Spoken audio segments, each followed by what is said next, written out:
adalah berkenaan dengan traffic control device, right? So saya harap boleh respon lah kalau saya tanya soalan, okay? Kalau tak dalam kelas fizikal senang nak tanya soalan, online pun minta tolong jawab lah, okay? Bila saya bertanya from time to time supaya saya tak kesorangan di sini. Sekejap lagi ada yang duk landing pula, apa terlena apa kat belakang tu, mana Ci? Kan? Alright. Okay, kita tengok what is actually traffic control devices. Okay, ini adalah benda yang kita dah discuss, pun pada minggu lepas, right? And all of the students pun dah come up with what are the solutions that you can do in order to resolve traffic conflict dekat intersection, kan? Okay, so hari ni kita nak tengok salah satu solution yang you all propose minggu lepas lah, which you mentioned on traffic light. So kita lebih kepada traffic light pada petang ini, where we will design the length of lampu hijau, lampu kuning, dan juga lampu merah. Okay, so that will be the end of the lecture for this 1 hour lah, right? So for the intro, kita tengok dulu what will be the purpose of we to provide devices ni. Okay, yang pertama, to assign the right of way to drivers. Okay, to facilitate highway safety by ensuring the orderly and predictable movement of all traffic on highway. Okay, I think semua orang boleh faham lah, okay, apa yang dimaksudkan dekat sini, right? Meaning that when you were to provide these devices, we know that priority will be given to the main road. The main road here means that road yang ada kapasiti kenderaan yang tinggi. So kita bagi dia jalan dulu. Okay. Dan yang minor road, okay, kita akan bagi dia turn yang kedua. Contohnya kalau ada 2 fasa, kita akan bagi turn dia yang kedua lah.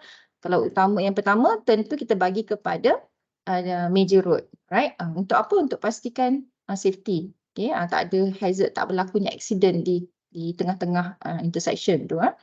Okay, control ni kita boleh buat macam mana? Okay, kita dah discuss traffic signal, sign, kan minggu lepas juga ada sebut signboard, okay. And even kita ada discuss juga, kita kata boleh letak road marking, kan. Kita boleh just buat line saja, line putih, double line ke, ataupun kita nak buat line kuning, right. Those kind of solution is considered to be devices lah, ataupun solutions lah. Alright, okay, we go to the next one. Right, guideline untuk kita buat solution kepada kita punya traffic signal tadi, kepada intersection kita tadi tu bukan sesuka hati. Dia datang daripada manual from MUTDC lah, MUTCD sorry, which is called as Manual on Uniform Traffic Control Devices. Okay, ni kita punya kitab lah yang kita guna. And then to be effective, a traffic control device must fulfill a need, command attention, right? So dia boleh grab attention of our user lah, ataupun the driver itself. Convey a clear, simple meaning, right? So daripada signboard ke, daripada traffic light tu, terus kita faham, oh okay, kalau lampu kuning ni sepatutnya apa? Sepatutnya kita kena break, kita kena tekan break. Okay, tapi dia jadi macam terbalik pula lah dekat sini, kan. Bila kata kuning tu, kita jalan lagi, bukan tekan break, lagi tekan minyak. Terbalik pula. So arahan tu sepatutnya come very clear lah macam tu. So kalau merah kita tahu, okay, full stop. Okay, tekan break sampai habis. Okay, contoh. So benda tu kena bagi simple meaning lah. Alright. Command the respect of road users. Okay, yang ni lebih kepada ethic lah, ethic on the road. Give adequate time for proper response. Okay, so for each direction, contoh kalau you ada intersection tu, right? Untuk kenderaan tu belok kiri atau belok kanan, okay, you kena bagi masa yang sesuai untuk dia respons. Okay, daripada lampu merah ke nak lampu kuning tu pun kena adalah dia punya gap dia, gap yang bersesuaian, right? Tak bolehlah you bagi lampu hijau tu pendek je, you kena consider masa untuk the driver realise okay, dah bertukar lampu, lepas tu dia nak start tekan minyak kan, those kind of thing. So kena bagi ample time lah, right? Okay, next one. Okay, apa yang being recommend for us as an engineer in future, for all of you as an engineer in future, you need to consider 5 factors, right? Number 1, design, dari segi size, color and shape, placement, right? Nah, dekat mana you nak letak traffic light tu? Nak letak tiang traffic light tu kan? Ke mesti within the cone of vision, ataupun nak letak signboard beri laluan, signboard berhenti contohnya. Okay, mesti nampak lah within vision of the driver. Operation dia mesti consistent, alright.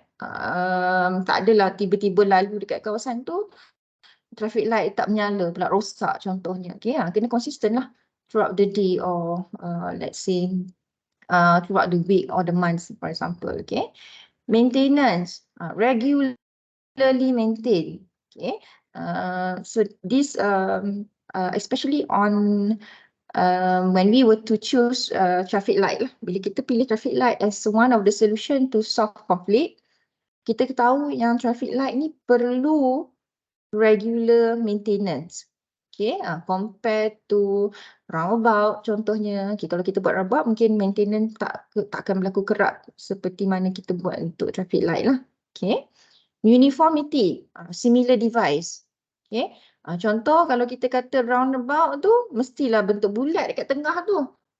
Right? Tak adalah tiba-tiba bentuk 3 segi ataupun 4 segi pula nak buat pentagon ke dekat tengah-tengah. Right? So something yang weird, lain daripada lain pula. Okay, ataupun traffic light duk pakai merah, kuning, hijau, tiba-tiba jadi biru, purple, pink, tak boleh lah. Okay, so dia dah jadi konflik di situ dari segi the uniformity, right? Okay, next one. Traffic signs, traffic signs. So ini yang kita kata signboard tadi. Okay, kita pernah sebut sebelum ni, kita discuss yang kita kata letak signboard. So ada 4 jenis signboard. Okay, mungkin selama ni kita tak tahu, kita sebut signboard je. Okay, so sekarang kena tahulah yang kita ada 4 jenis. Okay. Yang paling common yang kita jumpa kalau kita lalu dekat Plus Expressway, signboard apa? You nampak sepanjang-panjang jalan tu. Signboard apa? Contohnya. Ada siapa boleh ni? Signboard apa kalau kita lalu dekat Plus Expressway? You nampak signboard apa yang banyak sepanjang-panjang tu? Speed, signboard speed tu. Signboard speed, okay, good. One of it. Signboard apa lagi yang you duk nampak sepanjang-panjang jalan? Jalan-jalan, nama jalan.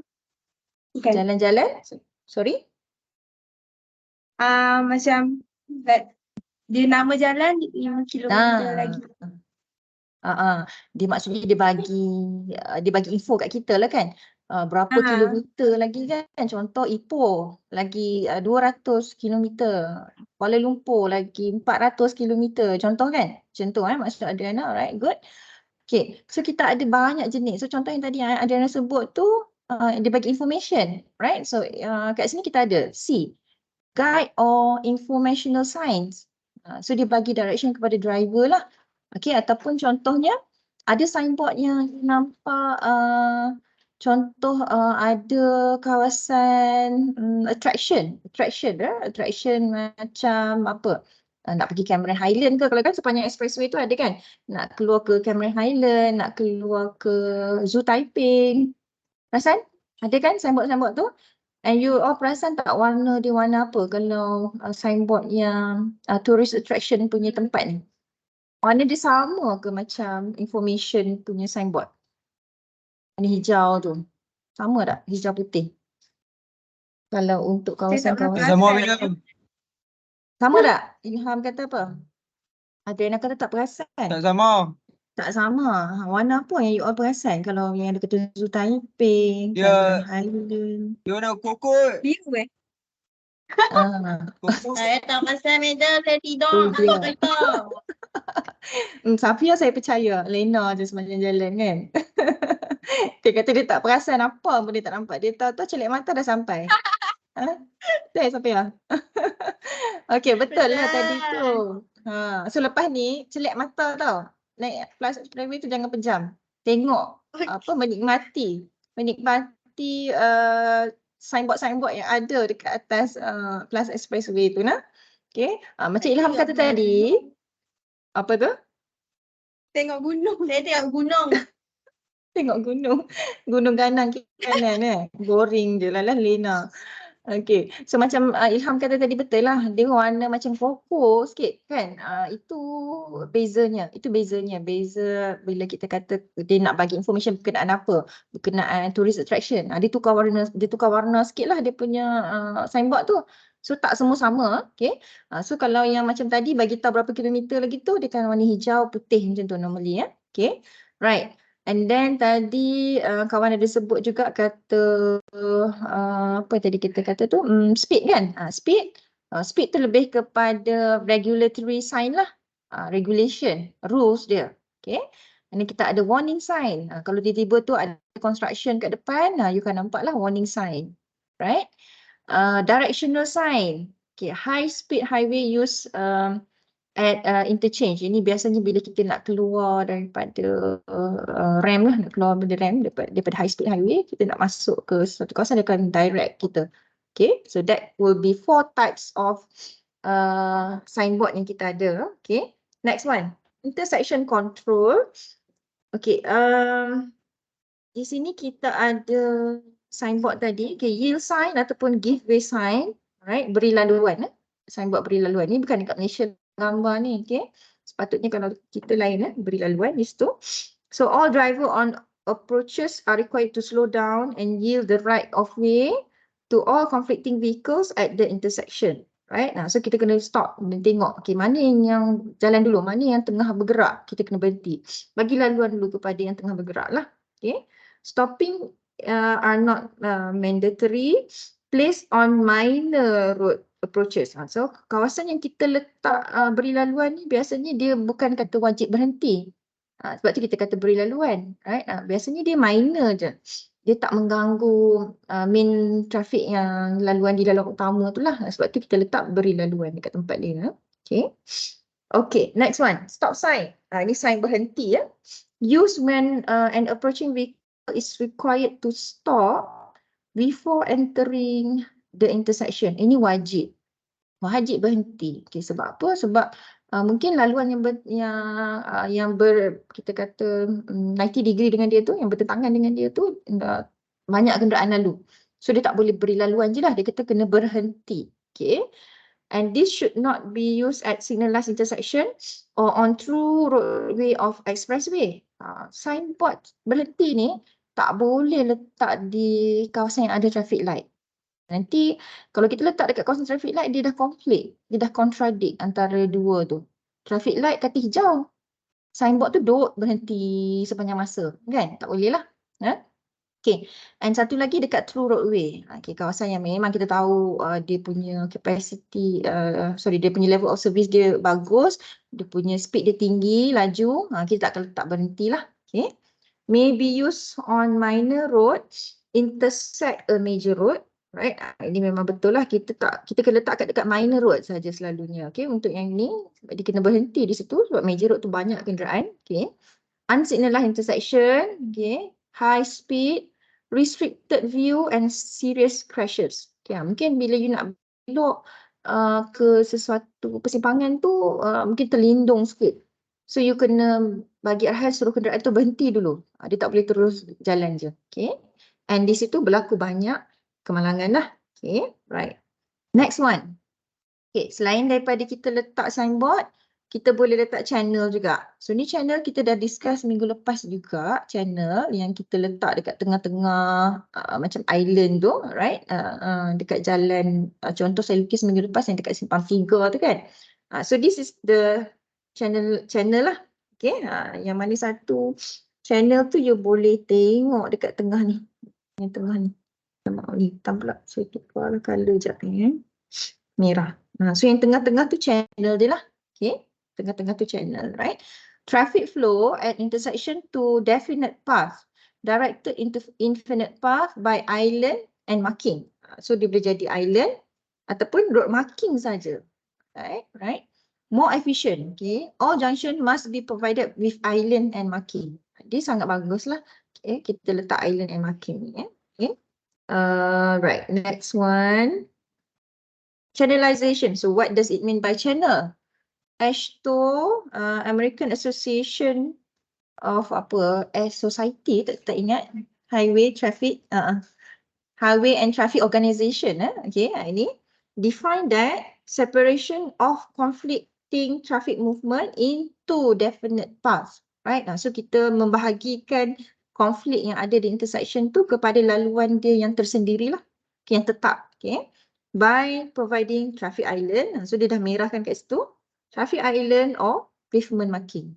Okay, so channel bukan saja traffic island, pavement marking pun consider to be part of, kita nak bagi channel tu operate dengan baik lah, kena ada marking. To facilitate safe and orderly movement. Orderly this tu maksudnya mengikut kepada right of way lah, yang mana satu yang nak jalan dulu. Okay, right. Proper channelization would increase capacity. Okay, kereta akan banyak lah lalu di situ. Sebab apa? Kita tahu, okay, dia punya flow dia bagus, right? Dia punya facilities dia bagus, right? That's why capacity makin meningkat. Safety pun makin baik. Enhance the safety. Increase driver confidence. Okay, contoh macam kita letak channel tadi ni kan. Kereta yang nak belok ke kanan tu, maksudnya dia akan rasa lebih selamat lah.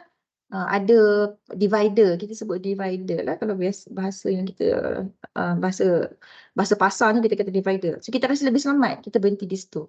Okay, bila kita ada divider tu. Okay, so that would be in term of driver confidence. Okay. Alright, purpose of channelization ni you all boleh baca lah, right? I think semua ni boleh faham, right? Block of prohibited movement. Okay, that's why kita letak channel. Tak nak ada yang crossover kan? Okay, prohibited movement lah. Location of traffic control device. Okay, channel di tengah-tengah tadi tu bukan saja untuk buat direct kepada movement of kenderaan tu, juga sebagai location untuk kita letak traffic light ataupun nak letak signboard. Nak kat mana kita nak letak? Takkan kita nak letak tengah-tengah jalan kan? So you tengok balik dekat atas jalan tu, di mana kedudukan kita pasang traffic light. So semua ni duduk di atas channel ataupun duduk di atas island. Pedestrian protection. Ya, ini maksudnya pedestrian boleh berdiri atas tu. Kalau you nak cross over the road kan, tak lepas pula lagi satu flow, you hanya sempat separuh je tengah-tengah. So you akan berdiri dekat atas kita punya island tadi lah. Okay. Traffic protection, alright. Of course, create refugee for the vehicle itself, yang mana nak belok kanan tadi ya, contoh. Eliminate the excessive intersectional area. Ini lebih kepada konflik di tengah-tengah lah. Okay. Sama dengan poin sebelahnya. Okay. Separation of conflict, right. Okay, lebih kurang juga lah yang ketiga-tiganya tu about conflict.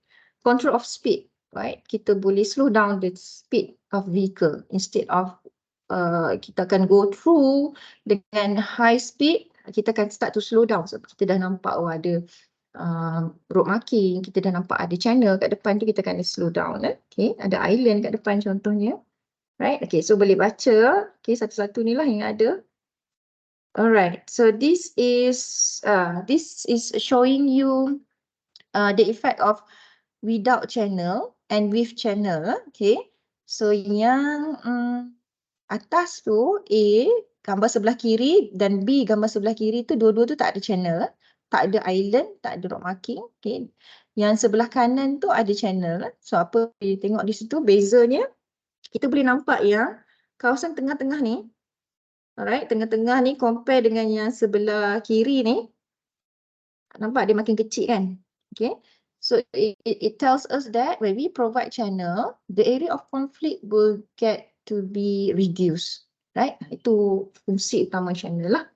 Yeah, so sama juga dengan kalau sebelah bawah ni, okay, simpang 3 juga, cuma dia bentuk lain sikit lah, itu Y shape yang atas ni.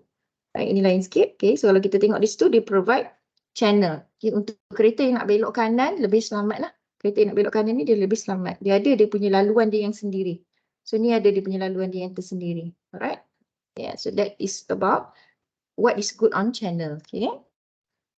Okay, next one. Ini pun sama yang kita tengok minggu lepas. Minggu lepas saya lukis kat board yang struggle saya duk lukis kat depan tu sebenarnya gambar-gambar ni lah sebenarnya. Saya tak perasan ada kat belakang.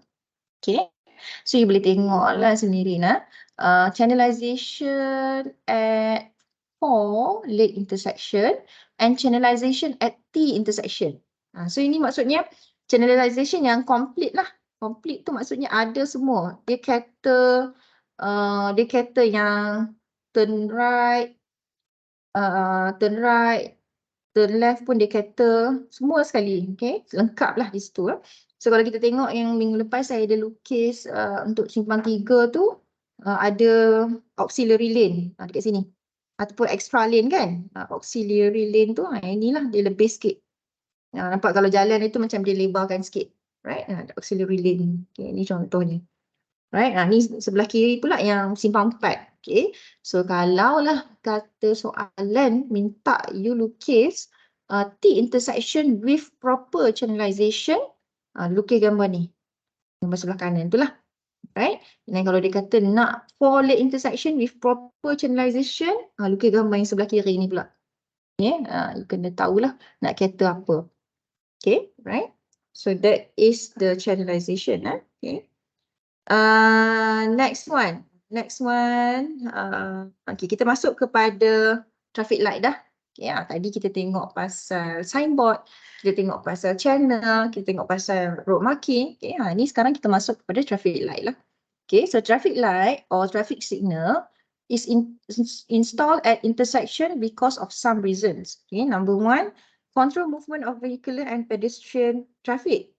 Okay, bukan sahaja kenderaan bermotor, termasuk juga pedestrian, right? Kita nak bagi laluan pejalan kaki juga kan, ada setengah tempat yang ada apa kita kata laluan pejalan kaki kan yang berisyarat. Okay, so ini pun salah satulah kenapa kita letak traffic light. For heavy traffic flow, kita tahu kenderaan di situ sangat tinggi. Reduce number of conflict point, right? Semua orang faham yang ni kita nampak banyak konflik, so kita nak kurangkan di persimpangan.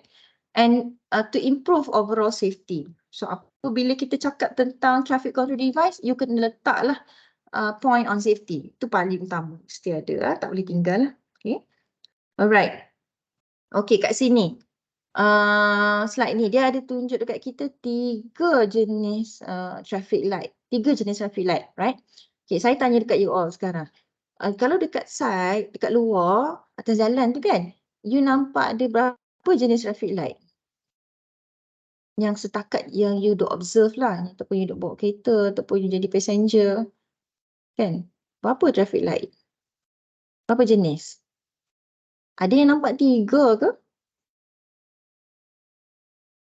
Tak ada yang nampak 1 je ke? Tak ada yang nampak 2? Sama je semua, madam. 1 je. Okey, Ilham kata nampak 1 je. 1 jenis. Okey, orang lain? Ada yang nampak 5 jenis ke? Ada tak? Lebih pula daripada teori. Teori kata ada 3. Tak pernah lagi lah kan? Right. Tapi you rasa berapa Adriana kalau kat side tu? Kalau teori dia kata ada 3, tapi sebenarnya you nampak ada berapa kat side? Saya tak tahu. Tak tahu, Tak tahu nampak nak 1. Nampak 1 je lah tu. Selalu Maksudnya. 1 lah. Nampak 1 jenis je lah. Ada orang lain? Okey. Lagi orang lain siapa? You nampak ada berapa? Syafiq nampak ada berapa Syafiq? Kalau dekat side tu. Takat you dah bawa kereta, you nampak ada berapa jenis? 3. Sorry? Syafiq nampak berapa? 3, madam. 3. Wish. Syafiq nampak 3. Nak kena tanya ni yang nampak 3 ni. Nampak 3? Bagus. 3 tu yang macam mana tu Syafiq?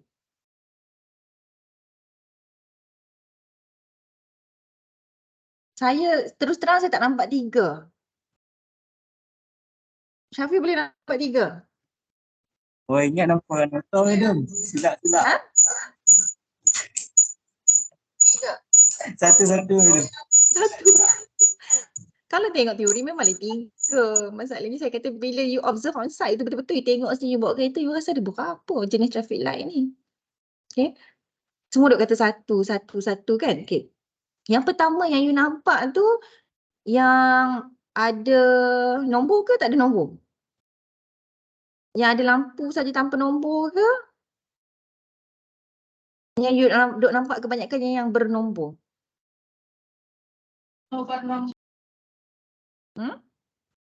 Sama je, ada yang ada number, ada yang lampu saja. Okay. So bila dia dah kata ada yang ada nombor, ada yang lampu saja, kat situ kita dah nampak ada 2 jenis lah. Ada yang dah kata ada lampu saja. So jenis yang pertama. Ada yang bernombor, kan? So itu jenis yang kedua. Alright.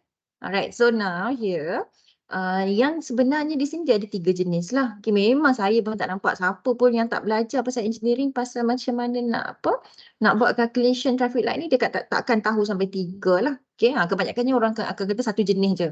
Okay, tapi kalau dia lebih alert sikit, dia akan nampak ada 2 lah. Okay, yang ada time. Okay, yang satu lagi yang tak ada time, right? Yang tu yang kita panggil pre-time, dia dah ada masa yang tetap lah. Okay. Now, kita tengok kat sini 3 jenis yang berbeza tu, apa yang dimaksudkan di sini, right? Pertama, dia kata pre-time. So, pre-time ni yang kita sebut tadi lah, kita kata ada nombor. Kalau dia kata dia bagi 60 saat untuk major road tu, so maksudnya dia akan bergerak lah nombor tu. 59, 58. Macam you duk nampak sekarang kan? That is pre-time, right? Semi-actuated dengan fully actuated pula macam mana, right? Semi-actuated ni biasanya saya buat simpan 3 lah, simpan 3. Okay, satu minor road, satu major road. Yang besar tu major, yang kecil tu minor. Okay, so kita tahu major road ni kenderaan banyak. Okay, so bila kenderaan banyak, kita akan bagi dia keutamaan untuk lalu, untuk jalan je. Okay, alright. So apa jadi dengan minor road ni? So minor road ni apa dia akan buat? Dia akan letak kita kata detector. So dia akan letak detector di sini. Dekat X tu.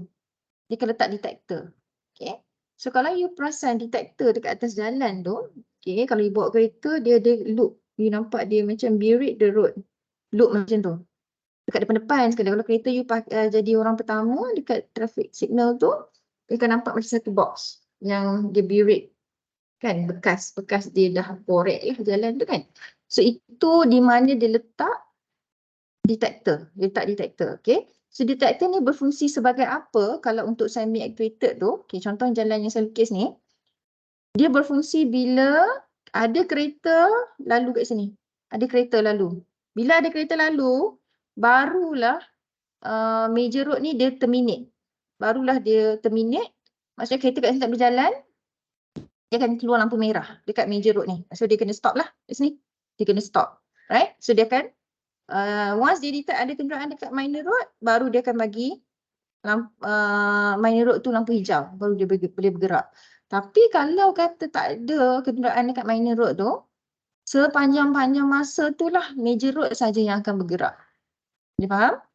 Okay. So now what you need to understand is that semi-actuated dia letak detector on minor street. Right? So green will always be at major road. Nah ni statement ni. Dia kata warna hijau tu akan sentiasa berada di major road unless minor street actuation occurs. Unless ada kereta lalu dekat minor road tu. Okay. So untuk ni kita akan buat two-phase plan lah. Two-phase tu maksudnya dia akan macam ni. Kalau yang major road, okay, yang ke timur dan ke barat ni fasa 1, okay. Yang lagi satu tu dia akan bagi ni fasa pertama, okay. Fasa kedua dia akan bagi kenderaan yang belok je untuk jalan. Contoh macam tu. Okay, so dua fasa saja. Right? Two phase plan. Cycle length may be varies. Total cycle length tu. Berapa lama masa kuning, masa hijau akan berbeza lah. Okay, dekat minor road tu akan bergantung kepada berapa banyak kereta. Okay, so this semi-actuated is good for low to moderate demand.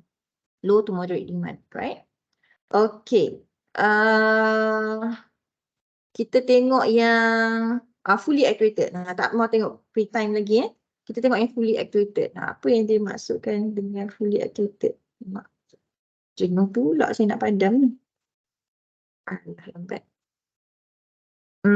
Saya back lah. Okay. Nah, apa yang kita maksudkan dengan fully actuated? Okay, so kita ada simpang 3 tadi tu. So, apa jadi pada simpang 3 tu? Right? Simpang 3 di sini akan ada detector di kesemua approach. Okay. So, kalau kita tengok dekat simpang 3 ni, maksudnya lambatnya lah yang satu-satu. Sorry. Okay, simpang 3 ni. Saya lukis balik lah. Dekat tiga-tiga simpang tu akan ada detektor, right? Wait lah. Surface saya dah hang pula dia. Duk tekan-tekan tu.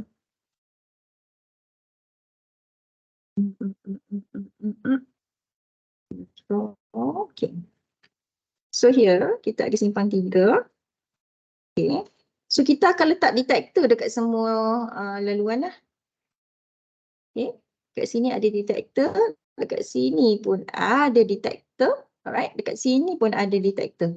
Ya, ni semua laluan kan? Semua ada detektor. Right? So vehicle detector at all approaches. Okay. Each phase subjected to minimum and maximum green time. Okay. So dia mesti ada minimum dan maximum green time. Contohnya kalau untuk contoh major road ni, dia kata major green time dia bagi 3 minit contohnya. 180 saat. Okay. So kalau dah sampai 180 saat tu, masih lagi ada kereta duk lalu, dia akan terminate juga macam mana pun.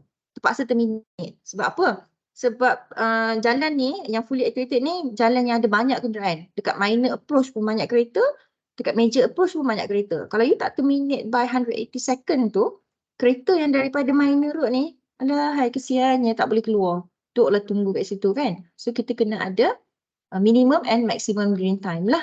Okay.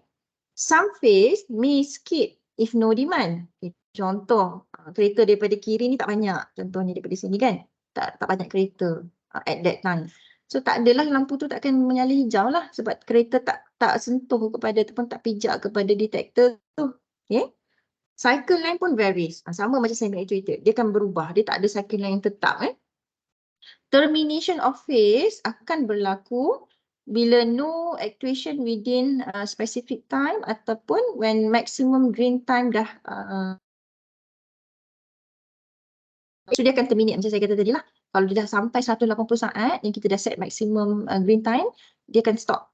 Kereta major tu tak boleh jalan, dia kena berhenti dah keluar lampu merah dah automatically. Okay, dia akan terminate lah. And this is flexible, right? So this is actually good lah sebenarnya kalau untuk fully actuated sebab dia kata dia flexible form. Ya, tapi dari segi costing kita akan nampak dia lebih tinggi lah. Sebab apa? Sebab kita letak detektor dekat ketiga-tiga approach tu. Tiga-tiga approach ya. So kita nak install detektor kat bawah tu. Lepas tu kita nak buat maintenance. Kalau dia rosak kan from time to time. So those kind of thing will be incurred in term of charge. Right? Okay. So saya harap faham lah semi-actuated and fully actuated. So kedua-dua ni sebenarnya melibatkan dengan detektor lah. Ni ada detektor di atas jalan, right? Yang kita dah pasang atas jalan, okay? Di bawah lah, di dalam jalan tu. Okay, then yang pertama tadi adalah pre-time. So kita faham pre-time di sini tak ada detektor dekat atas jalan tu. So apa kita buat? Kita akan pakai computerized system. Kalau you perasan dekat traffic signal yang ada time ni, yang ada masa yang bergerak tu, ada kotak kat sebelah. So kotak tu sebenarnya ada from time tu tak orang akan datang untuk adjust.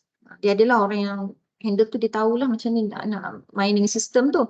So dia akan ubah lah. Mungkin dia tengok pada masa ni okey. Tapi bila main satu masa yang peak hour, mungkin time cuci sekolah ke kawasan tu nampak macam jam pula kat sini, tak boleh. Kita kena letak lampu hijau lebih banyak dekat kawasan major ni.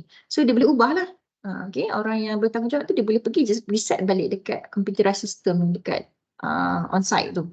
Tukar je benda tu. So kita nampak ada orang buat lah benda tu. Preset time and phases. Constant cycle line. Ini tetap. Macam yang nombor 2 dengan nombor 3 tu dia tak tetap. Okay, cycle line dia berubah-ubah. Bergantung pada ada kereta atau tak ada. Ada kenderaan ataupun tak ada kenderaan. Simple and cheap. Ini paling murah sebenarnya. Okay? Walaupun you nampak macam canggih, ada nombor kan. Tapi still murah sebab kita tak melibatkan detektor tadi. Kita tak perlu nak korek jalan kan. Bila dah kita dapat dia rosak. Lepas tu nak kena ni balik. Lay balik jalan. So benda tu melibatkan cost. Effective in progressive signal system. So kalau kenderaan yang sentiasa bergerak tu baguslah untuk ni. Can be operated in different timing plan. So kita boleh ubah. Macam saya kata tadi lah. Kalau kata dia rasa, okay ni nak mesin cuci sekolah. Kawasan tu akan banyak kenderaan lalu. So kita kena ubah sikit bagi hijau banyak dekat main road dia. Contoh. Less efficient in fluctuating demand. Dia tak sesuai kalau kereta tak banyak dekat kawasan tu. Contohnya dekat minor road tu memang tak banyak. Ada masa yang tak banyak kereta. Okay. So kita duk bagi dia lampu hijau lagi. So tak sesuai lah.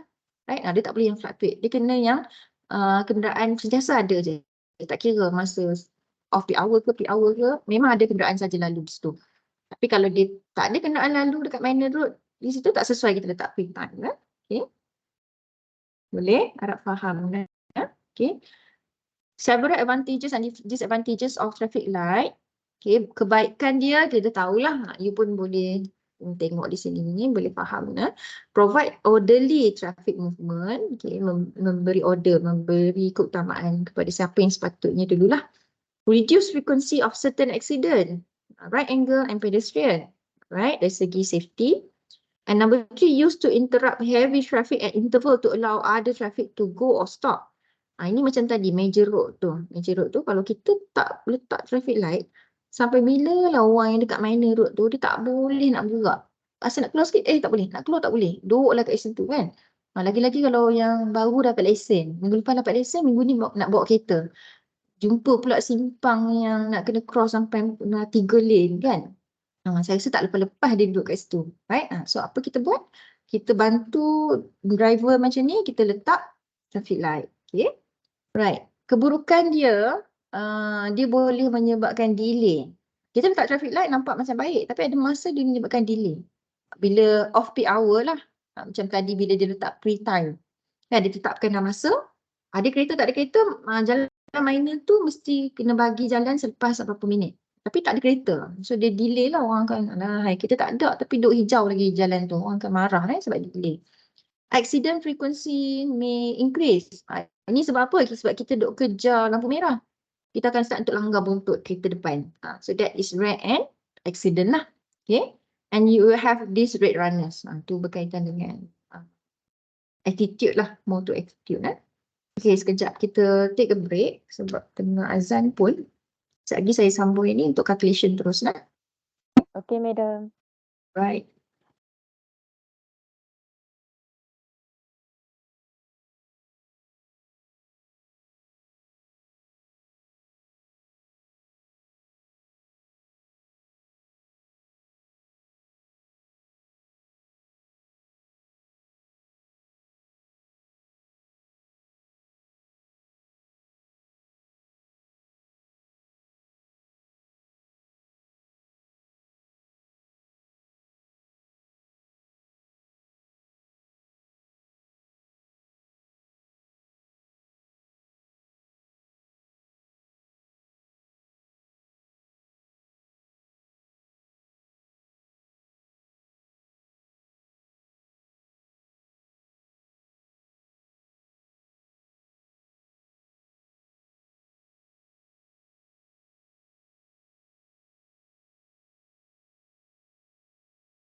Okay, boleh kita sambung. Right. Ada slide. Slide yang you all guna ni boleh juga sebenarnya ada. Semua ada kat sini ada dah step dia. How to design web system method ni boleh tengok lah sebenarnya nak. Okay, tapi saya ada bagi, saya refer kepada satu slide lain, slide lama kat sini sebab dia bagi step by step, right? Actually sama dengan apa yang you ada. Maybe you boleh just jot down your notes that you have with you, right? Okay, look at what we have here. Number 1, talking about the conflict, yeah, conflict at this. Okay, masih record ke? So kita tengok conflict areas at intersection. Okay, conflict area at intersection ni kita dah tengok pun sebelum ni. Sorry.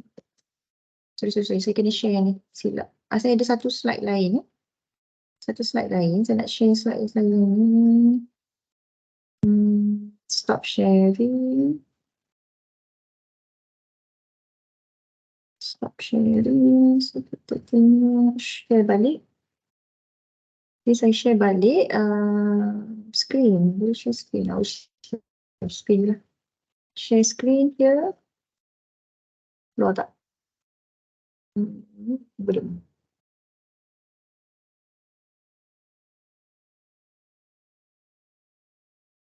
Kita nak tengok traffic light design, step by step macam mana kita nak design traffic light. Okay, sebenarnya dalam nota yang you ada tu dia dah bagi, right? Tapi saya pakai ni, sama je sebenarnya. Okay. Okay, number 1 here about conflict, I won't go through again sebab we have already discussed on this on last week, right? Talking about the conflicts that we have at the intersection. Okay. So how many conflicts that we have for T junction, right? So you can just go through this one, right? You have 3 different crossing conflict with altogether 9 lah. 3 times 3, 9 conflicts altogether at this T junction, right? But what about for late ataupun kita punya ni for late junction lah, for late intersection ni. Okay, kalau kita tengok di sini crossing we have 16, 8 for merging, 8 for diverging, right? So total we have altogether 32 conflicts, right? So how do we solve? Kita provide traffic light and all lah. Okay, okay, kita tengok pada pengiraan traffic light. Okay, so sebelum kita boleh masuk kepada macam mana nak kira traffic light, kita kena faham dulu definition. Ejaan definition tu silap sikit. Definition. Okay, now definition here, phase, the part of fasa di sini, what is fasa? The part of cycle located to any combination of traffic movement receiving right of way simultaneously during one or more interval, right? So here is what we call as fasa, adalah masa hijau, kuning dan merah yang lengkap lah. Itu kita consider sebagai satu fasa, right? So another one we have interval. Interval meaning that a period of time during which all signal indications do not change, which is constant. So that is considered to be interval. Interval tu maksudnya kalau lampu merah dia merah je. So interval merah tu berapa? Kalau hijau, hijau saja. So what is interval hijau? Right? Tu sela masa lah kita kata interval. Offset, what is offset? The time lapse in second between the beginning of a green phase at next intersection. So offset ni kita akan tengok dalam pengiraan nanti, ada maksud offset lebih detail. So saya akan pergi pada next nanti. Okay. Seterusnya, right, intergreen. So apa tu intergreen? I, capital I. The time between the end of green indication. Okay, saya tak baca yang ni. Kita tengok kepada gambar lampu tu. Lampu hijau, lampu kuning, lampu merah, lampu hijau dan lampu kuning. So dia kata masa intergreen ni adalah masa antara masa hijau untuk fasa pertama, yang atas tu fasa pertama, selepas masa hijau fasa pertama sampai masa hijau fasa seterusnya, fasa nombor 2. So fasa nombor 2 tu fasa kat bawah. Okay. So fasa yang pertama yang green tu, yang atas, fasa kedua green sini. So kita tahu yang intergreen tu adalah jarak lah, jarak masa, sela masa antara hijau ke hijau fasa seterusnya. So kat situ dia dah buat arrow kan, dia dah buat arrow kat kita boleh tengok kat situ lah. That what it means by intergreen. The time between the end of a green indication of one phase and the beginning of green of another phase, right? An amber indication shown through the intergreen period followed by red. So amber tu masa yang penuh dengan amber tu kita consider sebagai intergreen. Okay. All red interval. Ni semua fasa, semua approach berhenti di merah. Okay. The display time of red indication for all approaches in some cases and all red interval is used exclusively for pedestrian. So kita bagi semua merah sebab kita nak bagi pedestrian cross. And then we have green time, we have lost time. Okay. So lost time ni akan berlaku bila kenderaan, mana-mana kenderaan tak bergerak. Mana kenderaan tak bergerak pada satu-satu masa tu. That is lost time lah. Okay, saya pergi kepada step, right? Saya hanya go for step lah ni, kita akan buat pengiraan ke apa. Tengok je contoh macam ni dia kira. Step 1, determination of saturation flow. Pertama kita kena cari S dahulu. So S di sini sama dengan 525W. Okay, so ada dua indikator untuk mendapatkan S. Kalau W is the width of road. Width of road biasa dalam soalan dia bagi. Kalau width of road tu kurang daripada 5.5, you all guna table kat bawah ni. Right? Kurang daripada 5.5, guna table kat bawah. So kalau kita tengok dalam kita punya slide asal ada jugalah. Okay, yang ni boleh highlight lah. Boleh highlight tengok dekat S tu. Okay. Tapi kalau W tu lebih besar daripada 5.5, table ni dah tak ada. Nampak dia stop sampai 5.25 je kan dalam table tu. So you kena guna formula. Katalah 6. Dia ambil 525 kali 6. Dapatlah saturation flow. Okay. Okay, step kedua. Dah dapat S, cari Y. Y is critical flow. Kita nak tengok critical flow. Yang mana yang lebih critical untuk kita bagi keutamaan kepada dia jalan. Sama ada yang utara selatan ke yang timur barat. Okay. So untuk dapatkan Y, dia sama dengan Q bahagi S. Q is the actual flow. Q biasanya dalam soalan memang diberi terus. Okay. Dia bagilah berapa flow of that direction. And then kita bahagi dengan S. S tadi kita dah kira daripada nombor 1 tadilah, step 1. Okay. So kita dapatlah critical flow untuk each direction. Okay. Yang ketiga kita cari lost time, total lost time. Okay. Total lost time sama dengan total L. L ni akan diberi dalam soalan. Okay. I, intergreen time pun diberi. Amber normally kita ambil 3 saat. Okay, masa kuning kebiasaan kita ambil 3 saat sajalah. Okay. Kalau soalan nak bagi. Okay. Alright. Tapi most of the time soalan akan bagi dekat ini lah. Okay. Nombor 4 kita ada optimum cycle time. Cycle time yang optimum. Keseluruhan lampu hijau, lampu kuning, lampu merah. Yang optimum. Kita ada pengiraan ni lah. 1.5 kali L. L tadi adalah kita punya total lost time. Kita dah kira awal tadi. Step nombor 3. Tambah 5 bahagi 1 tolak Y maksimum. Y pun kita dah kira dalam step 2. Cumanya kita kena identify mana satu yang maksimum untuk Y. Okay. Right. So untuk C0, can you please highlight C0 ni ataupun optimal cycle time, you kena tinggalkan dia dalam nombor yang terdekat kepada 5. Contoh saya dapat 48 saat. So 48 saat dia dekat dengan 50 ke dia dekat dengan 45? Kalau 48 saat. Dekat dengan 50 atau 45?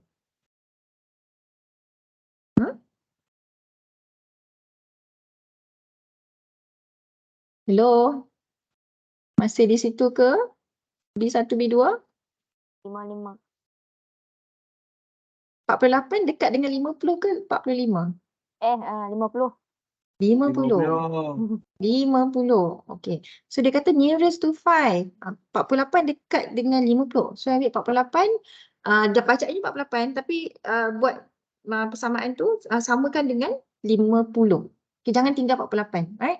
Sebab apa? Sebab cycle line ni adalah masa yang you nak bagi total tu. Right? Pelik lah kalau tiba 49.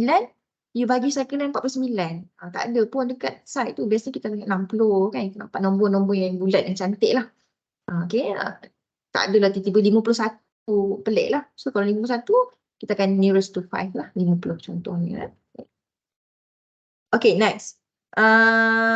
Determination of signal setting. Okay, yang seterusnya kita nak letak lampu hijau tu. Okay, ada dua. Satu GN, satu KN. Right? G is effective green time. K adalah controller. So kalau dekat side kita letak controller green time lah. Kita pakai effective green time lah. So effective green time ada YN bahagi Y darab CO tolak L. Ni semua kita dah dapatkan awal-awal tadi lah. Okay. Then control green time GN. GN sama dengan effective green time. Kita dapat daripada nombor 1 ke atas tu. Tambah L. L pun dah ada dalam soalan dibagi. Tolak A. Tolak masa kuning lah. Okay. Okay. And then apa kita buat? Kita buat time phase diagram. Time phase diagram kita tulis fasa 1, fasa 2. Okay. Green. Kita masukkan. Kalau green ni macam saya kata tadi kan ada dua jenis green. Satu GN. Yang atas ni yang kuning. Kotak kuning tu. GN is effective green time. KN is controller green time. So untuk kita masuk di dalam kita punya time phase diagram, ambil yang control. Yang kita nak letak dekat side. Controller. Kita nak letak sebagai controller lah. So K, ambil yang K ya, jangan ambil yang G. So green ambil yang K, amber soalan bagi 3 saat, tulis kat situ 3. Okay, red kita tak tahu sebab apa kita tak kira pun. Kat atas ni kita tak kira, kita kira hijau je. Kuning soalan bagi. So nak dapat merah, kita tahulah sebab apa. Cycle length adalah lampu merah campur kuning campur hijau. So kita ambil lah total optimum cycle length tu C0 tu tolak dengan green, tolak amber, you dapat masa merah. Okay, so that is the last part that you will do when you were to do this calculation of traffic signal. Okay, right. Untuk slide asal ni semua ada sebenarnya, sama je. Okay, so you just go and highlight lah the equation that you have from the slide over here. Okay, so starting from here. Cuma tadi yang ni, kita start dengan S ni kan. S ni kena ambil lah, S. Okay, table ni pun you kena tahu. Kalau kata kurang daripada 525 boleh pakai table. Kalau lebih, kita kena guna equation ni lah. Equation ni. 525W. Okay, ambil yang ni, equation. Okay. L besar, right, ada equation dia. Okay, ni the step lah yang ada. Okay, now contoh dia kira dekat kita dah kat sini. Okay, dia bagi soalan. Kita go through sajalah contoh ni. The approach of a traffic signal control system listed as follow. Dia bagi intergreen time. So kita tahu this is your capital I. Okay. Loss time is your L kecil. Okay. Amber time is your A. Lampu kuning Okay. Lane width ni kita tahulah W. Okay. Right. So dalam setiap soalan dia akan bagi dekat kita approach. North south, east west lain pula lah. East west. Ini semua approach dia lah. So apa you buat bila you nak come up with table, you kena pairkan lah. Okay. North south duduk sebelah-sebelah. Satu. Ni untuk fasa 1. East west pun kena duduk sebelah-sebelah macam ni. Tulis macam tu. North south, east west kena duduk sebelah-sebelah. Okay. Sebab kita tahu fasa 1, fasa 2. Nanti kita nak tetapkan lah fasa mana boleh kena jalan dulu. Bagi fasa north south jalan dulu ke fasa east west jalan dulu. Okay. Tengok kepada perkiraan kita lah. So soalan bagi apa? Soalan bagi Q. Right. So tadi dalam step yang saya tunjuk dalam slide tu dia kata start dengan cari S. Lepas tu cari Y. Inilah step dia. S, Y. Okay. So kita tengok kepada contoh. S 525W. Ini sebab W dia lebih besar daripada dalam table. Tak boleh guna table. Kena guna calculator lah. Tekan calculator 525W. Dapat bacaan. Okay. Dapat yang ni sebab ni kita boleh ambil dalam table je. Sebab dia punya value of W dia 5 saja. So dalam table ada. Sampai 5 lebih. 5.25 tadi. Ni kan. Kita tengok dekat awal. Ni 525 ada. So 5 boleh ambil 2560 je terus. Okay. 2560 masuk dalam ni. Tak payah kira lah. Jimat sikit masa. Okay. Critical flow. Critical flow sama Q bahagi S. So kita ambil row pertama. Ini. Bahagi row yang kedua. Dapatlah bacaan-bacaan ni. Okay. And then yang warna hijau kat bawah tu, critical flow, antara dua ni, north-south, pilih mana yang lagi besar. So, yang ni lagi besar, buat turun bawah. East-west, yang mana lagi besar, pilih yang mana, buat turun bawah. So, that will be your Y critical for each phase, each fasa. Okay. And then you cari Y maximum. Y maximum masuk dalam equation je lah. Tadi dah ada equation kat awal tu. Dapat Y maximum. Okay. And then syarat dia kena kata kurang daripada 0.85 lah. Kita dapat ni. Okay. Total loss time pun ada equation. Masukkan. Dapat jawapan. Okay. Cycle length. Cycle time pun sama juga. Kita dapat C0 sama dengan 28.9. Okay. So, ni lagi satu statement, right? Dia kata kat sini, less than 45 saat. Okay, syarat dia C0 ni mesti lebih. C0 must be more than 45 second. Syarat dia. Okay, ni mesti fulfill dulu. Kalau you kira dapat kurang, terus ambil 45. Use 45 second. Okay, right. Yang ni, statement yang dalam kotak ni apa pula? Kita nak pilih fasa mana kita nak bagi jalan dulu. Okay, daripada sini kan, tadi saya kata, ni fasa 1, ni fasa 2. Fasa north-south, fasa east-west. Kita tengok yang mana? Kita tengok critical flow dia. Y critical dia. So, mana yang tinggi bacaan ni, yang kotak hijau tu. Yang tinggi east-west, right? So, kita tahu dia sangat critical compared to north-south. That's why dia kata, since YEW lebih besar daripada Y north-south, let EW be phase 1. North-south be phase 2. Ni you kena tetapkan. Okay. And then cari G. Cari G1, cari G2, cari K1, cari K2. Okay. Dan boleh masuk dalam time phase diagram lah. Okay. Yang ini nanti dalam kelas saya, you boleh tengok je dulu nanti. Kalau tak faham, dalam tutorial ataupun kelas minggu tahun depan lah, maksudnya bulan 1 tu, saya akan explain lebih sikit lah yang ni, especially yang ni, selalunya student tak berapa clear. Okay, yang ni saya rasa okay. Ni okay. Apa yang you nak cari daripada sini adalah red lah. Okay, green dah ada. Daripada soalan kita dah kira controller green time, K. Okay. Lepas tu amber diberi daripada soalan. Red tak ada, kena kira. C0 ni pun ada, you dah kira. Okay, so cari red. Ambil C0 45, contoh tolak 23, tolak 3, dapat 19. Okay, then you masuk dalam time phase diagram. Okay, so cuba tengok dulu time phase diagram sendiri. Nanti kalau ada di bulan 1 nanti kita masuk balik, saya akan cuba tengok yang ni lah kalau ada masalah on this one, right?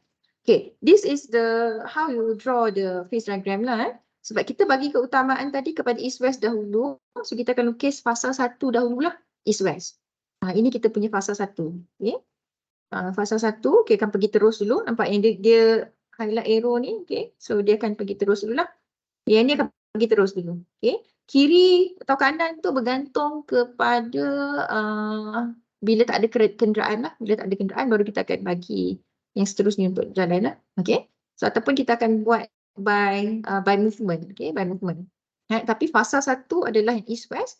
Fasa 2 adalah north-south, right? Okay, yang ini ada contoh exercise, right? You may try out this one, right? Will be included maybe in your tutorial ke, boleh discuss dalam tutorial nanti. Okay, 4 fasa kita tak ada. 4 fasa ni boleh omit lah, tak perlu tengok, right? Boleh abaikan. So kita tak masuk. Untuk level diploma kita tak pergi sampai 4 fasa. Abaikan slide yang daripada nombor 68 dan ke bawah. Okay, boleh? So itu sahaja untuk saya. Mudah lah, tak ada 4 fasa. 4 fasa dia complicated lagi. Ini untuk degree saja. So saya dah habis untuk chapter 4, especially on the calculation of traffic light. Okay. So apa-apa soalan nanti ataupun discussion kita akan tengok di bulan 1 nanti, right? Okay. Untuk siapa yang ada kelas, kita may go for the class, right? Thank you so much for your time, right? Tapi untuk kelas B1 boleh stay dulu. Kita nak tengok tutorial lah. Sekejap lah. Boleh? Okay, B2 you may dismiss. Right? Kita jumpa balik insyaAllah di tahun hadapan. Okay, selamat bercuti semua. Alright, B2.